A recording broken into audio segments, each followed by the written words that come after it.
You're listening to Just Hit Play with your hosts, Peter and Nick Cabral. If you're tired of your stagnant, streamed music feed, then strap yourselves in for an intergenerational sonic journey through Peter and Nick's favorite songs. Welcome to episode 46 of Just Hit Play. I'm your host, Peter. With me is my co-host, Nick. Nick, how you doing? I'm doing quite well. My time in university as an undergrad student is running out. This is my last week of class. Nice. So just trying to soak it all in and enjoy my last month pretty much of being an undergrad student. When is your final day? Well, my last day of classes is tomorrow, and then my last exam I will submit on the 15th. When is your graduation? Do you know? That is end of June. End of June. June. I think the week of June 28th or something like that, maybe middle of June. It's still up in the air, but yeah. Okay. Can't wait. Cool. Yeah, that'll be fun. I photograph graduations, so I've been to many university graduations.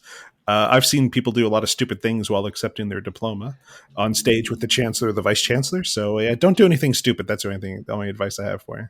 Yeah, no plans on that. I'm just going to walk up, get my diploma, and then sit down for another 3 hours while I call the names. Yeah, because you're at a pretty big school, aren't you?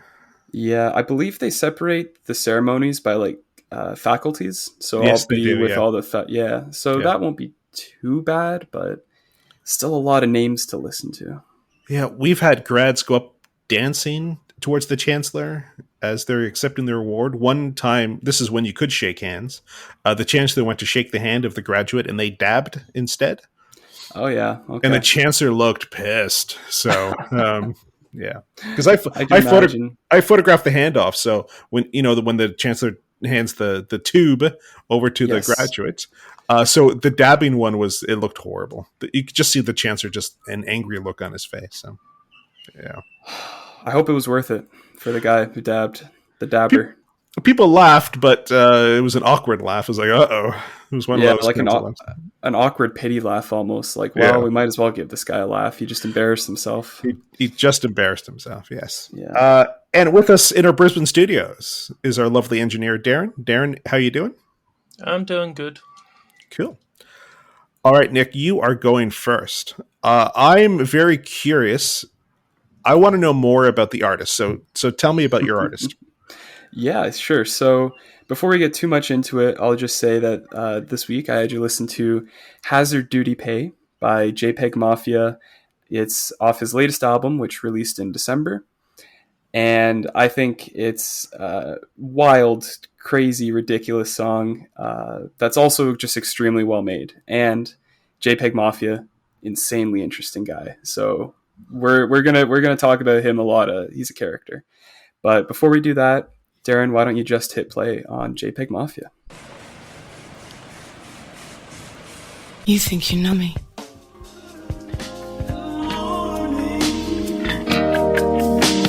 There's a fear of a nightfall when darkness comes and covers all.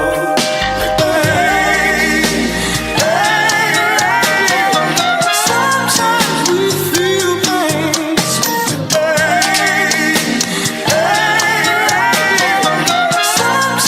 we feel pain. If he falling that Florida. All right, so we can hear right away at the beginning of that song just this absolutely wonderful sample.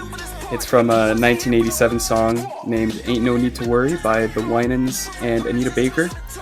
And I don't know about you, but for me that sample just makes the song what it is. It's funny that the sample is from 1987 because the song I got you to listen to later is from 1987 as well. So that's quite interesting. Yeah, there you go. I guess some good stuff was happening in 1987. Though I don't know if anyone sampled Robbie Robertson yet. No, well, I'll tell you, I was going to talk about this later, but 1987, and I'll touch about it later, is one of those great musical years where seminal albums were released that year, but I'll talk about that in my segment. Yeah, so it's apparent from the start that this song, it's all about juxtaposition to me. And that's why I chose it for this week, because I think it's so creative and interesting how Peggy, his nickname, combined a smooth, soulful sound in the production, the super lush, just nice sounding instrumental with gritty, aggressive vocal delivery. And it's hard to pull off, but I mean, obviously I'm a big fan of Peggy, so I think it's a great song. I think he nailed it. But you might feel that this is something that it probably took you a while to even wrap your head around. It might be a foreign sounding song to you, because certainly I've not heard much like this before. So just give me your take.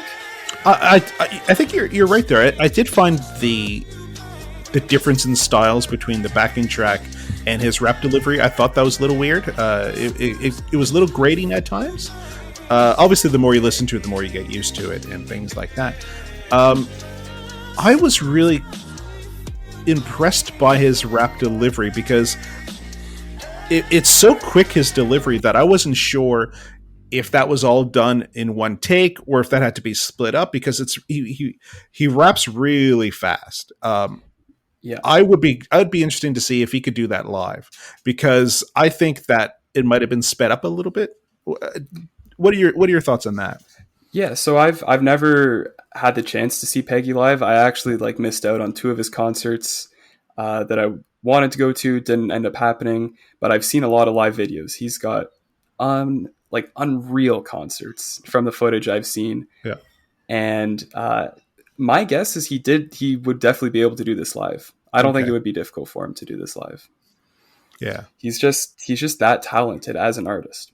Yeah, because that was the one thing I took. I was like, it felt sped up. It felt like it was just, they increased the tempo just a little bit in studio, but they might not have. That might have been just my interpretation of it.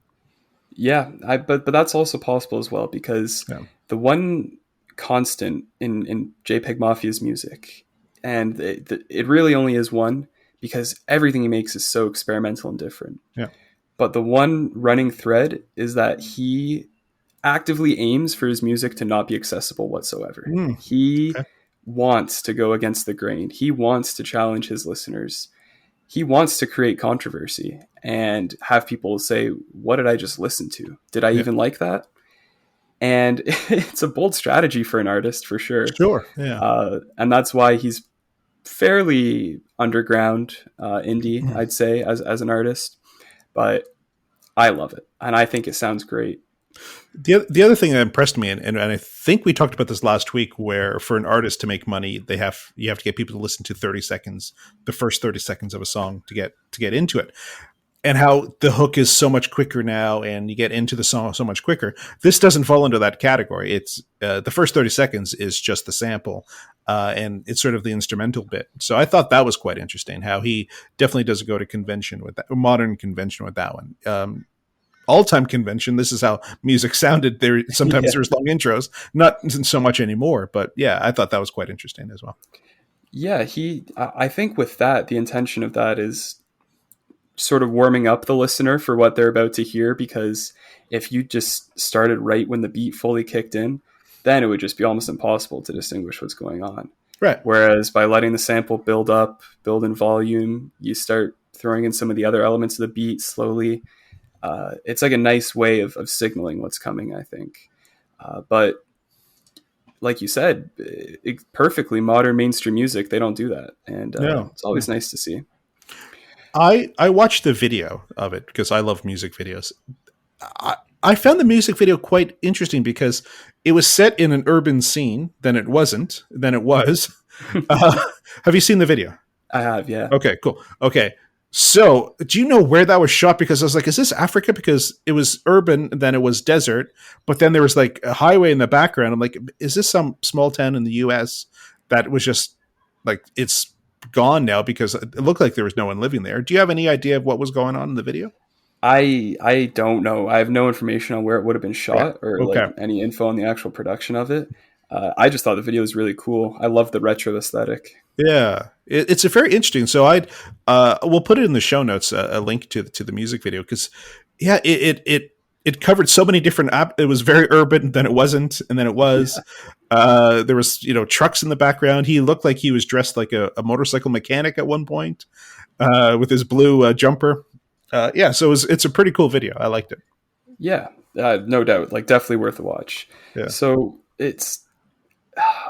you really got to contextualize music like this, I feel. And I think that's why you wanted to know more about Peggy. And so I'll just run us through like a very brief biography of his life. Sure. So I'm very curious. Yes. Yeah, he was born in Brooklyn to Jamaican immigrant parents. When he was, I believe, 9, 10, in and around there, he moved to small town Alabama, basically the middle of nowhere, rural Bama. And he said he faced, unsurprisingly, a lot of racism there. They were the only black family in this town of 1,000 people. And, he said that was kind of like a formative time in his life. The challenges and struggles that come with that. And then when he turned 18, he enlisted in the army and was deployed overseas to Iraq on a tour of duty. He was honorably discharged from the army after that one tour and moved back home to the U.S., went to Baltimore, Maryland, and started teaching himself how to make music from scratch, basically. He learned how to produce, how to make all his own instrumentals. He does the songwriting, the engineering, the mixing. He obviously writes his lyrics and he raps. He just sort of taught himself with YouTube tutorials and trial and error. And he cites Kanye as his biggest musical influence, just because he was fascinated with Kanye's use of sampling and his production. And I think that absolutely shows in this song. It's really funny how we pick up on these sort of threads, and with Peggy, I think you said his name was Peggy. That's his nickname. So there is quite an interesting connection with our independent artist this week, FUNKBOIII DC. I don't know. Do you know FUNKBOIII DC? I know he's a friend of a friend. Yeah, I've listened to his singles. So he's a Congolese-born musician who moved to Canada, and I think he lives somewhere in Virginia as well, in the States. And even Robbie Robertson, the artist that I got you to listen to later, he's sort of a migrant around North America as well. So there's a really cool connection there with all three artists that we're going to listen to today. Yeah, that is a really cool connection. Yeah, I like that. Yeah. So after hearing like his biography, the fact he lived in rural Alabama, subject to a lot of racism, went overseas, deployed in Iraq, does that give you any context you feel like you were missing, or just because you seemed very curious about who this guy is? I think it was the music video that really did my head in, because I couldn't place it. I couldn't place where the video is taking place. Then I was thinking, is this in Africa? Is this an African hip hop artist? Like I couldn't really pick it, and it sounds like he's kind of a little bit of everything, which is neat. He is a little bit of everything, and what you identify with the video, where you couldn't really place it or make sense of it, that just goes back to the common thread running through his music and everything he does, where he intentionally tries to be esoteric and provocative and keep you on your toes. And that's something I really appreciate, because it's easy to point to not thousands, but hundreds of mainstream artists that their music is made as accessible as possible. And there's nothing wrong with accessibility, because sometimes you need that. But like any industry, the music industry needs people who are willing to push the envelope, push the boundaries. Absolutely.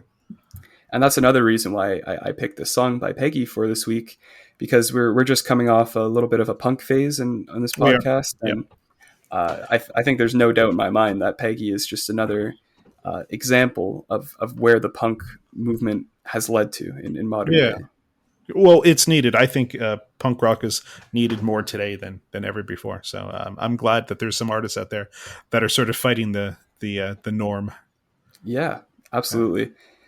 And just like Slow Tie, our artist last week, remember I was talking about there was the controversy when he went on stage with the Boris Johnson head? Yeah, so Peggy, he hasn't done anything that public or visible to cause controversy, but he is a really controversial guy just in terms of how outspoken he is about his political views and beliefs.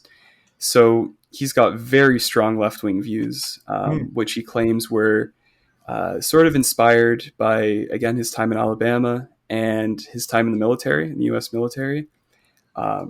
That really informed a lot of his philosophies, how he views things, how he views political situations, social issues, and that is absolutely reflected in his music. His first album, Veteran, was all about sort of his experiences coming back from overseas and the things that he saw, the new perspectives he had. Of course, all communicated through this like super aggressive rap delivery where he's screaming at you. Yeah. And there's a song on that album called I Cannot Fucking Wait Till Morrissey Dies. The lead singer of the Smiths. He's not a Morrissey fan, I guess. No, doesn't like Morrissey. Wow. Hates neoliberals, hates the alt-right. Yeah. He's just a really controversial guy and invites it, which I think is cool. It's funny. We're in the 80s month for my music, and I was going to probably play you a Smith song later on. I don't know how much you know about the Smiths. I was going to play you a Smith song. I have no issue with the Smiths' music. I do think Morrissey's a tool. So what is it? Irish Heart, English Blood, I think it was one of his songs that he released, which is a little bit silly, I guess. But that's Morrissey. He releases weird titles for music. Yeah, and then there's the bit about kicking dirt on Bowie's grave and saying Barack Obama was white on the inside, and I'll give this to Morrissey. He's very punk rock. He has no issues expressing himself. Yeah, very punk rock. Just the opposite side of Peggy, you could say. Yeah, probably. Yeah. So it's this song. It's pretty short. Like most punk songs, and it's so hard to make sense of. It's surreal, but I think it's brilliant. And as we said, there's the sample running through it that's sort of carrying the whole song, in my opinion. And we'll just play a little snippet of that sample right here. There's a fear of nightfall when darkness comes and covers. And so again, you can see the Kanye influence there, because that little 15-second section, he built an entire song out of that. Right. Changed the pitch, the tempo, everything. And without that sample, the song literally wouldn't exist. And I think that takes immense talent and creativity to do. Yeah, it's amazing what technology has allowed people to do and inspired people and increased creativity. Can you imagine if the Beatles had this amount of technology at their fingertips right now? Like, what would their music sound like? So yeah, I love technology in that way. It would be mind-melding, the Beatles' music. But yeah. To me, what always gets me is, how can someone listen to this 1987 soul song, soul R&B song, hear 10 seconds of it and think, I can make a song out of that. Yeah, it's neat. That's the great thing about music. Yeah. Blows my mind. I don't have the creativity to do it, but I'm glad dudes like Peggy are capable of it for us. Well, on a side note, it's funny. The song's called Hazard Duty Pay. And because I live in Australia, I try never to say the word duty because of my accent here in Australia. People laugh at me when I say duty. Because it sounds like poo, like duty. Okay, that's what you're getting at. Yeah. So me and Darren used to work in the same workplace, and there was a desk called the duty desk, and people would just laugh every time I said the duty desk. And so I started saying it a little bit differently. I started saying Judy, like with a J, just so people would stop laughing at me, and I would sound more Australian. Is that where the duty desk came from? Yeah, the Judy desk. I would start saying, instead of the duty desk, I would start saying the Judy desk, and people would just stop laughing at me and thought I was saying it properly. So, but I was literally saying Judy, Judy, instead of duty. So, yeah, I thought that was kind of funny. There you go. Yeah, he wasn't thinking about the Australians when he released the song. No, he wasn't. Hazard Duty Pay. Yeah. So, yeah, I laughed when I saw the title of the song. I was like, oh yeah. There you go. Yeah. Well. So would you say you like this song, or jury's still out? I think the jury's still out. I think I would have to listen to it more and other works by him to see what is on the road for me. Yeah. Yeah. And I will say, if you do actually plan on listening to more songs by him, steel yourself. It's some crazy stuff. It's funny. And I stretched your listening with my song as well, so I'm curious on if you like the song that I got you to listen to. So I think we're both stretching each other with our choices this week. which is great. But before we talk about your song, Darren, let us hear it. I can understand it's a goodish song, but not for me. Cool. I like that. Thank you. All right. So going on to my song, we talked about 1987. So this song was released in the year 1987 when I was 13. Now, 13 is very important in correlation to this song. I think 13 is that age where you start developing your musical taste. How old were you when you listened to Kanye for the first time, or you got into Kanye the first time? 13. Yeah, I think 13. And 13 was me. 13 was when I really got into U2 and In Excess and Bruce Springsteen and those bands. So I think 13 is really an important age. And I heard the song when I was 13. So let me just say that off the bat. We're going to listen to Robbie Robertson, a Canadian artist from just the suburbs of Toronto, with the song Somewhere Down the Crazy River. Darren, just hit play.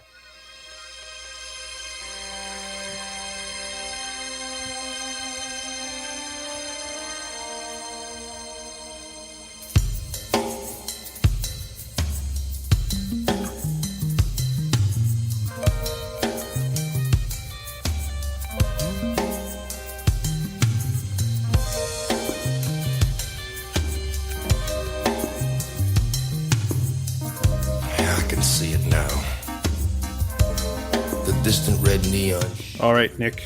It's a very different song. Yeah. What were your thoughts about Somewhere Down the Crazy River? I think it's one of the coolest songs I've ever heard, with a special emphasis on the cool. It's first listen, I wasn't sure what to make of it. Yeah.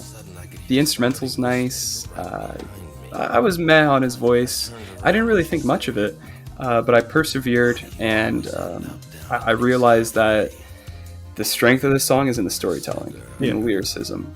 And once that clicked for me, once I realized that, this is it's a slice of life, moment in time. He's singing, we're talking almost, it sounds like, just almost like it's straight out of a diary. And I found that to be really, really, really cool. And I'll explain why in a bit, but first... Yeah. Tell me why you chose this song for me. I want to know. Okay. So Robbie Robertson, as I said, is a Canadian artist born around Toronto. He has led a very interesting life. He's in his 80s. No, he's 79 now, so he's almost 80 now. So this song was released in 1987. He would have been probably just turning 40, say. Robbie Robertson, at the age of 14, this is what... He was born in 1956, I think. Born 1950. No, sorry, he started playing in bands in 1956 when he was 14. So imagine 1956, he left school and joined a carnival that roamed around Canada. And at the CNE, he was part of the Freak Show where he was managing freaks at the CNE. Now, the CNE, if you don't know, it's the Canadian National Exhibition, which is held in August for a couple of weeks or 2 or 3 weeks every year. There's rides, there's games you can play, and there used to be a freak show. Not anymore. Not anymore. And Robbie Robertson worked at the freak show. So I just want to sort of put that out there. He's a very interesting guy. And can you imagine a 14-year-old leaving school and just traveling with the circus? No, that sounds like something out of a book or a movie. Yeah, it's crazy. So right there, that was like, well, that's kind of mental. And then he met Ronnie Hawkins. Have you ever heard of Ronnie Hawkins? The name sounds familiar. I know nothing about them. So Ronnie Hawkins is this American singer who moved to Canada because he started gaining more success in Canada and lived in around Toronto. He joined the Ronnie Hawkins band and played guitar on the band and started to travel around North America. And that's how he sort of gained success. Now, I'm just going to touch on Ronnie Hawkins really, really briefly, because Ronnie Hawkins lived in Streetsville. Now, I grew up in Streetsville. Streetsville is this little town in Mississauga, Ontario. When I grew up in Streetsville, it felt like a very, very small town in a really big city. It's about 45 minutes by train to Toronto. And in 1969, guess who spent a little bit of time with Ronnie Hawkins in Streetsville in 1969? One of my grandparents? No. John Lennon and Yoko Ono. Oh, damn. Okay, wait, what? Yes, exactly. John Lennon and Yoko Ono spent spend some time in Streetsville for a little bit of time. Yeah. Why? Just because Ronnie Hawkins was there? Ronnie Hawkins was hanging out in Streetsville, so John Lennon and Yoko Ono spent a bit of time in Streetsville. It's one of the little known facts about Streetsville. That is pretty nuts. That's crazy. Why? Just imagining that is crazy to me. Yeah. That's like I've obviously spent a lot of time in Streetsville. Yes. My grandparents lived there, and always be visiting and stuff. So yeah, I've definitely got a connection to Streetsville, and I cannot believe they spent. Isn't that crazy? There. Yeah. If you do a Google search for John Lennon in Streetsville, you'll see pictures of him riding his snowmobile with Yoko Ono on the back around Streetsville. I believe the house that they lived in was near. Do you remember where the Franklin House is in Streetsville? No. It's where the train tracks are. You know where the mill is. There's that white house that's there. Apparently, it was in that area where John Lennon was living for a while. Legend has it. Living for a while, like he was there for like a weekend, and apparently he racked up a $9,000 phone bill and left it and stuck it to Ronnie Hawkins. Wow, that's kind of a dick move. Yeah, it is a little bit of a dick move. So yeah. So I thought that was crazy. I've been wanting to work that into a podcast for a long time. But John Lennon spent some time in my hometown. But there you go. So he did spend some time in Streetsville. That must be relieving to get that off your chest. Yes, I've been after 46 episodes. 46 episodes, yeah. So as I said, I was 13 when this song came out. It sounded like nothing I'd ever heard before. It sounded nothing like any of the music that was being played at the time, and I fell in love with this song. I think the music. Did you have a chance to see the music video? I did, and I think that made me appreciate it more. Guess who directed that? Some movie director? Martin Scorsese. I was gonna guess Martin Scorsese. Yeah, and you know why I guess that is because the other best adjective other than cool I can give this song is cinematic. Yeah, it sounds so cinematic, and that's a compliment in my opinion. I love that, and I think it's really unique. Well, Robbie Robertson and Martin Scorsese worked on a lot of movie scores together: Raging Bull, King of Comedy, Color of Money. And they continue to work together to this day. They worked on the last movie they worked on together was The Irishman. So he does a lot of the scores for a lot of Martin Scorsese movies. Yeah. And this is just making more puzzle pieces fit together for me because the other thing I was thinking of was atmospheric. This song is so atmospheric. Yeah. And it makes sense that he has gone on to score movies because apparently Robbie Robertson just has a really good ear for setting a tone, for setting a mood and a vibe. Yeah. Because this song, it wasn't until I listened to it in my room in the dark with headphones on and a glass of whiskey and a candle going that I really appreciated it to the most I could. It needs that sort of purposeful listening in a laid back environment. So Robbie Robertson was in a band called The Band that were quite popular in the 60s. So it was when he was with Levon Helm, who was, I believe, the drummer in the band, who was from Arkansas, and they were fishing with dynamite, which is apparently a common thing to do in Arkansas. That sounds crazy. Yeah, and it was really hot night, and they were fishing with dynamite, and they asked a local for directions, and the local said to Levon Helm and Robbie Robertson, it's somewhere down the crazy river. And so that's where he sort of got the song in his head, and that's where the title for the song in his head, and then he wrote it later on. Yeah, it feels like he's sitting down at a campfire with you, or sitting at a bar with you, and just telling you a story about a time in the backcountry, rural Arkansas, right? And that's really cool. And the way he told the story with his verses, but having that chorus in between. It reminded me so much of quote unquote storytelling tracks in rap music, right? Which are fairly common. It's one of my favorite type of rap song. And that was the connection I made. And once I thought, oh, this is like a storytelling track, that also really helped me appreciate this. The producer on this track was Daniel Lanois, a famous Canadian producer who's produced U2, U2, Bob Dylan, and Robbie Robertson. So Daniel Lanois is one of those great producers, and I think this song sounds amazing. I think the instrumental part is pretty great. Yeah, lush is the word that comes to mind. Really just full and technically great. It's a fairly complex instrumental. There's a lot of moving parts, but everything's mixed really well. I did notice that. I love that. Big fan of good mixing. Yeah. No, so the song So sounds it's all great. good. Speaking of 1987, that is a year that sort of just lives in my musical memory because The Joshua Tree came out in 1987. Bruce Springsteen released one of his best albums in 1987. In Excess released Kick in 1987. Robbie Robertson released this album. REM, I think, released Green or Document in 1987. It was just one of those years where every band that I ever loved released an album in. I was spoiled for choice as a 13-year-old on what I was going to listen to. And I saw my first concert as sort of a teenager in 1987, which was U2 at Exhibition Stadium for the Joshua Tree Tour. It was 3 degrees in October. I have no idea why they played a show in October in Canada, but hey, what are you going to do? I went with your dad. So me and your dad went to see U2 in 1987. So 1987 was a good year. That's what I'm hearing. So and the song we're going to listen to next week for me is In Excess New Sensation, which is again from the album called Kick, which was released in 1987. So we're going to continue down this theme for a bit of time. Cool. Yeah. Cool.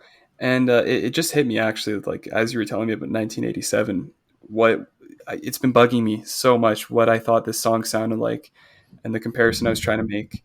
And do you know the song Spodioti Dopalicious by Outkast? No. That it reminds you of that to a T. Yeah. To a T. It's uncanny, like how alike the two sound.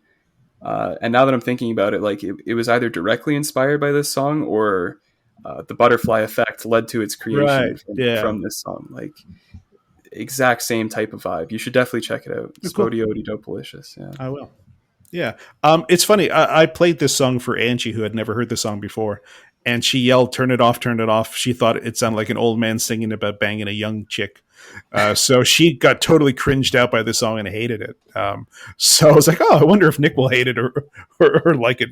Yeah, my girlfriend hated this song. Yeah. Yeah, I mean, I didn't find that to be an issue for me, but I could see that interpretation for sure. I could. Yeah. So when you listen to it, keep that in mind. I guess to our faithful listeners, that is one interpretation of the song that happened to me this week as well. Yeah. Well, what can you do? Yeah. It is a good song. I think anyway.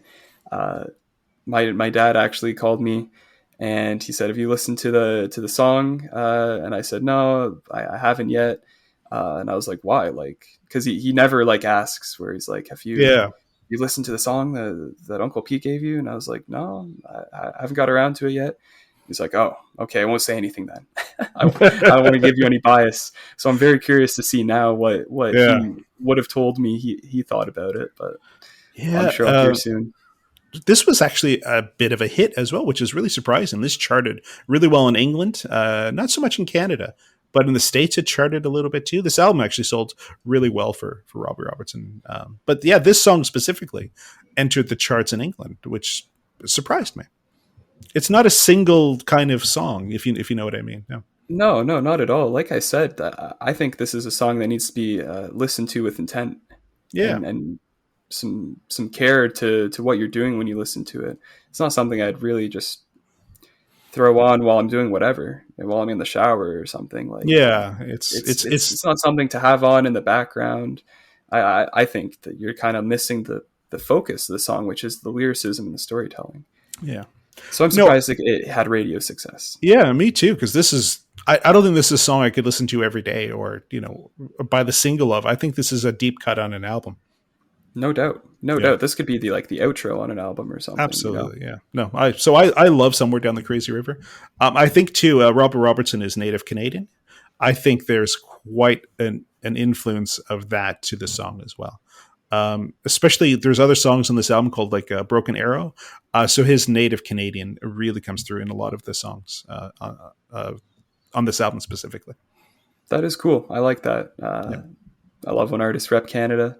Yep. And I have heard of Robbie Robertson before. Like, the name sounded super familiar, but I don't think I've ever knowingly listened to a Robbie Robertson song before, actually.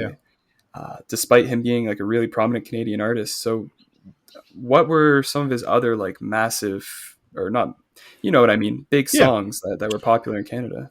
With the band, they had like Cripple Creek, probably their big song with the band. Band was really, really, really cool band.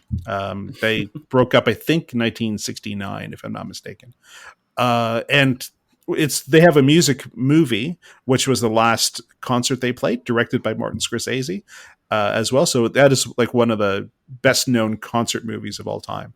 People try to remake that movie as a concert film by Martin Scorsese. Obviously, he's one of those great directors, and did a really great job directing that film.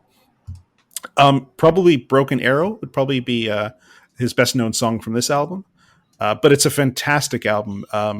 He actually, I think there's a song, and I'm forgetting the title of it, where he recorded it with Peter Gabriel, and there's another song where U2 backed him up, and so the song was, the band playing the song was U2, and Bono was doing background vocals on the song. So that's another one of my favorite songs. That one's called, a great collab for you. Yeah, that one's called "Testimony," which is a really, really good rockin' song. So yeah, those are the ones that I would recommend. Cool. Yeah, no, I'll definitely check those out because I'm intrigued. I really like atmospheric cinematic music like this. Again, it's not something I can just listen to all the time. It's not something that has a lot of replay value for me, but I like checking it out. Yeah, I would say you're right. Replay value is minimal. I think this is a song you listen to specifically or with intent, as you said. Yeah, no doubt. But I will say I think it's a good song. I do. Yeah. Maybe my dad disagrees. Maybe that's what he was calling me to tell me. But I'm going to say your dad. I'm going to say your dad liked Robbie Robertson, or likes Robbie Robertson. He's still alive. Oh, and by the way, Ronnie Hawkins is now 87 years old, and he was born 2 days after Elvis Presley. So if you ever want to know how old Elvis Presley would be right now, the answer is 87 years old. Wow. Yeah, that's strange to think about. Yeah, he would have been. Elvis Presley would have been 87 years old if he was still alive. And Ronnie Hawkins still lives in Canada, so I think he lives in Pickering, of all places. Oh, not Streetsville? No. Apparently he left Streetsville. Maybe he was trying to ditch that $9,000 phone bill. Who knows? Could be. Maybe he fled. Yeah. Darren, what did you think of "Somewhere Down the Crazy River"? I didn't mind it. I don't think it'll be an everyday song, but no, it shouldn't be. No. All right. Well, I already told our listeners what song you're going to listen to next week, which is "New Sensation" by INXS. What song do you have for me next week? So next week, you're going to listen to "Four Seasons" by Rex Orange County. Cool. Never heard of that. I'm looking forward to it. It's a really, really cool song. Very creative song. And it's got some neat structure to it. Nice. Yeah. Cool. Looking forward to that. Yeah. All right, let's go to This Week in Music History. This Week in Music History. I'm at a loss this week, Nick. I hate both these songs. In 1973, the number one song was "The Night the Lights Went Out in Georgia" by Vicki Lawrence. Darren, just hit play. That's the night that the lights went out in Georgia. That's the night that they honored innocent man. Well, don't trust your soul to no backwoods southern lawyer. The judge in the town's got bloodstains on. Now, when I saw that this song was number one, and I looked at the name Vicki Lawrence, I was like, where do I know this name from? And then it dawned on me that she was on a TV show called Mama's Family. Did you ever watch that in your household? No, never. I thought that might be a show your mother watched, where she played like a grandmother, but like wore a wig and old woman's clothing.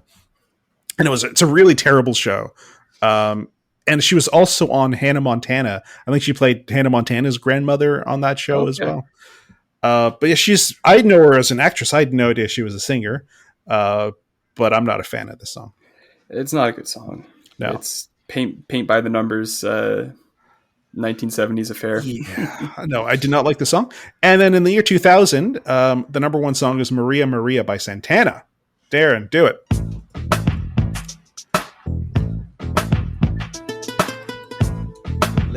Gents, turn up your sound system to the sound of Carlos Santana.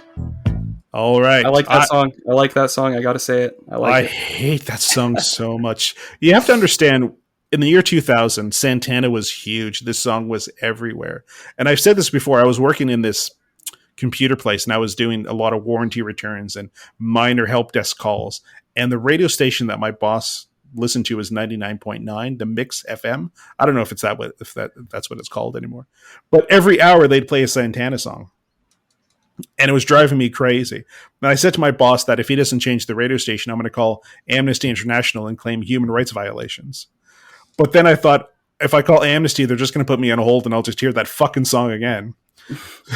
So, it was terrible. The year 2000 and Santana is a bad mix for me. I do like Santana, I have to say. But it's we're approaching these songs from two completely different perspectives, because you had to listen to all these popular songs get overplayed. Whereas for me, when I hear them, it's like a fun throwback once in a while. No, you're right. That's true. No, I hate this song so much. Like, I've probably heard this song 6 times in my life, all at a club or bar when they're doing like the throwback section of the mix.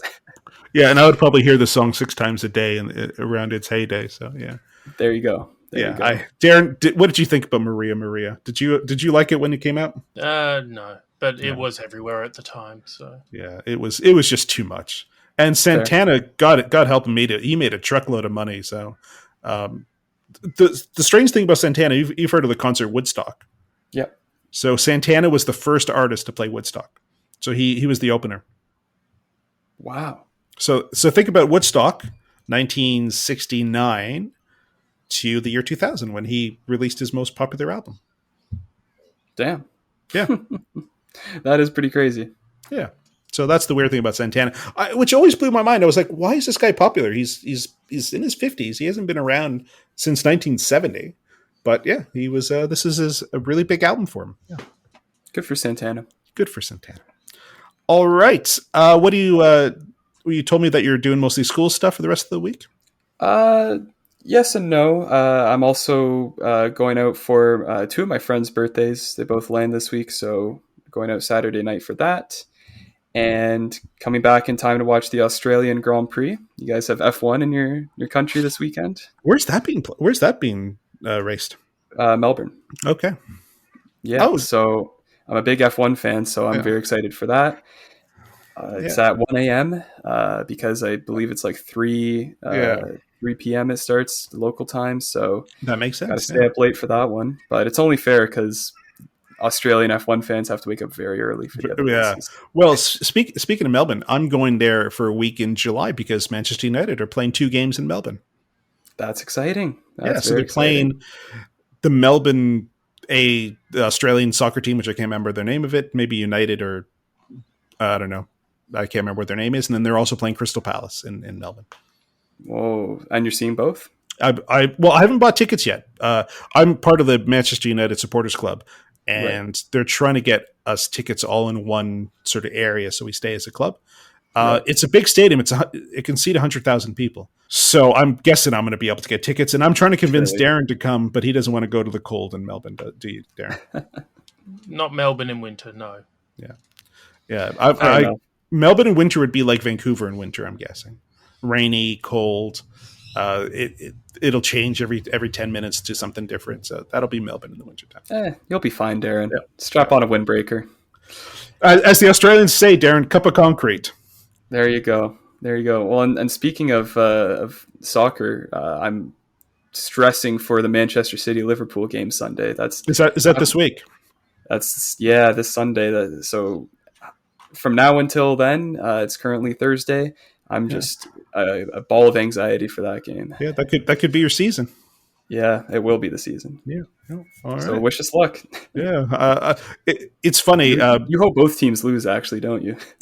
They asked Gary Neville. Do you know who Gary Neville is? I do. Yeah. So they asked Gary Neville when Man City and Liverpool were the 2 teams that were going to win the Premiership. They asked Gary Neville, was like, who did he want to win? And he goes, that's like asking who do you want to sleep with your wife? There you go. So I'm going to go with that answer. I don't know. I want them both to lose. There you go. Fair enough. Yeah. That's what I would expect you to say. Yeah. So that'll be a good game. I'm not going to watch it, but it'll be a good game. It will be. Yeah. Cool. And let's get to our independent artist this week. And you mentioned that it's a friend of yours. It's FUNKBOIII DC. Have you heard his music? I have, yeah. I think his music is super, super cool. Really fresh. Honestly, it's a fresh sound that I haven't heard a lot of independent artists or up and coming artists really like venture into or explore. He's got a lot of like G-funk elements. The vocal effects he uses, I'm a sucker for vocal effects, and I think his are really cool. And yeah, just the production sounds retro but modern at the same time, and I think it's a really good mix. And I've loved what I've heard so far. Right. So the song we're going to listen to is Unpredictable. And here's a little bit of a bio on FUNKBOIII. Is a Congolese-born musician, producer, and director based in the Greater Toronto Area. Upon birth, his family relocated to Reston, Virginia, where he was introduced to Outkast and the Black Eyed Peas. His father was a big fan of hip-hop music, and soon they created a bond with that genre. Influenced heavily by late 90s and 2000s era, DC is set to show the world how flavorful his sound is, and I agree. Yes, so we're going to listen to Unpredictable. Thank you very much, gentlemen. It was a pleasure to talk to you as always, and I look forward to next week. You got it. Darren, just hit play. All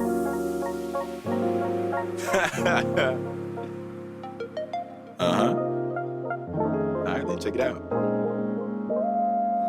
Yeah. Come and tell me what's going on. Come and tell me what's on with you. Shit's been so unpredictable. Shit's been so unpredictable. Talk to me when you're feeling nice. When you cold, bet you're feeling right. Yeah, a long ride, but I'm hoping I can meet you. Been a soft pause, so I know that everything will seem to go to the damn plot. Yeah, like I'm all shocked. Using time since the weight is hurling over you. Manifesting, been attracting loving that's been overdue. It's hard for me to let you know. 3 times a week I try to show the things that crossed into my heart right from the start. It's hard for me to come and say I try and all I do is pray. I need you right here from the start. I know you're far. Come and tell me what's going on. Come and tell me what's on with you. Shit's been so unpredictable. Shit's been so unpredictable. Come and tell me what's going on. Come and tell me what's on with you. Shit's been so unpredictable. Shit's been so unpredictable. Yeah, so from the start, I'm rapping from my heart. This life is full of blessings if you preach it like some art. I'm trying to find the answers, but the answers been all over. But we spend time, rewind, shit that's hurting real deep. In a maze, in a phase, in a moment to control it with some grace. Through the past, never last. Always gone, always out, always fast. Now you see, everything that you were worried about, I got it. I got it too, totally understand. This shit's been crazy, but come and talk to me. Come and tell me something new. It's just me and you. I got you. Come and tell me what's going on. Come and tell me what's on with you. Shit's been so unpredictable. Shit's been so unpredictable. Come and tell me what's going on. Come and tell me what's on with you. Shit's been so unpredictable. Shit's been so unpredictable. You've been listening to Just Hit Play. To contact your hosts, Peter and Nick, or to be featured on an episode as musical talent, email justhitplay7300@gmail.com. Keep up to date with news and announcements by following on Instagram and Facebook, linked in the show notes. Subscribe on your favourite podcatcher to tune in next week for more sonic delights. And if you can't wait till then, check out the Just Hit playlist on Spotify, linked in the show notes. A special thanks to Braden Munch for the theme song, and thank you for listening.